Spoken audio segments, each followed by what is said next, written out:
స్వతంత్ర భారతదేశంలో తెలంగాణ ఏర్పడి దాదాపు 11-12 ఏళ్ళు అవుతా ఉన్నా ఇప్పటికీ కూడా తెలంగాణలో ఉన్నటువంటి విద్యా వ్యవస్థ, తెలంగాణలో ఉన్నటువంటి హాస్పిటాలిటీ ఎందుకు ఇంత దరిద్రంగా ఉన్నాయి అని అంటే కరెక్టే విన్నర్ సుమా, దరిద్రంగానే ఉన్నాయి. మీరేమో కాన్వెంట్ స్కూళ్ళల్లో లేకపోతే కార్పొరేట్ స్కూళ్ళల్లో మీ పిల్లల్ని చదివిస్తారు. ఎందుకు చదివించారు? ఒక ఎంపీ కొడుకు ఎందుకు చదవడండి గవర్నమెంట్ స్కూళ్ళల్లో?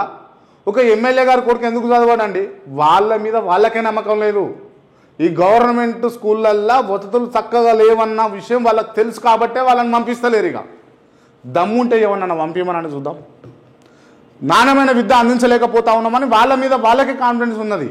మేము అందిస్తలేం, నేను చేస్తలేం, మా పిల్లలు ఎందుకు చదువుతారు అన్నట్టుగా. మరి మంది పిల్లలు అయితే ఒక న్యాయం, మీ పిల్లలు అయితే ఒక న్యాయమా?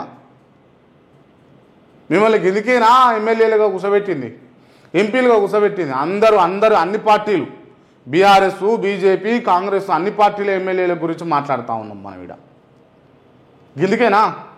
దయచేసి ఇప్పుడు పెడుతున్నటువంటి బడ్జెట్లలో మీరు ఏదైతే కేటాయిస్తారో విద్యా వైద్యానికి అది జర చిత్తశుద్ధితోటి చేయరు ఆ పని.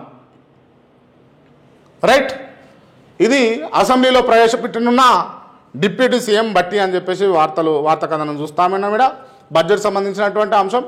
హైదరాబాద్లో బతకాలంటే 31,000 కావాలి, సింగిల్ రూమ్ కావాలన్నా 8,000 పెట్టాల్సిందే. హైదరాబాద్కు సంబంధించి హైదరాబాద్లో ఎట్లా బతకాలి ఏంది అనేది వార్తా కథనం అయితే చూస్తూ ఉన్నాం.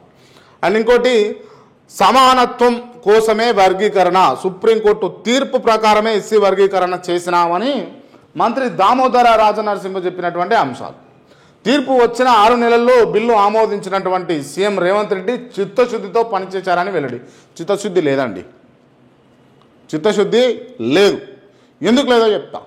గ్రూప్ 1, గ్రూప్ 2, గ్రూప్ 3కి సంబంధించినటువంటి ఏవైతే పరీక్షలకు సంబంధించినటువంటి రిజల్ట్స్ ఉన్నాయో అవి ఆపి మీరు వర్గీకరణ బిల్లు పాస్ చేసిన తర్వాత అప్లికేబుల్గా అవి రిలీజ్ చేస్తే ఇవాళ గ్రూప్ 1 స్థాయిలో, గ్రూప్ 2 స్థాయిలో మాలమాదుగుల లేకపోతే నిమ్న స్థాయిల వర్గాలకు చెందినటువంటి బిడ్డలు ఇలా ఉండే అవకాశం ఉంటుండే కదా.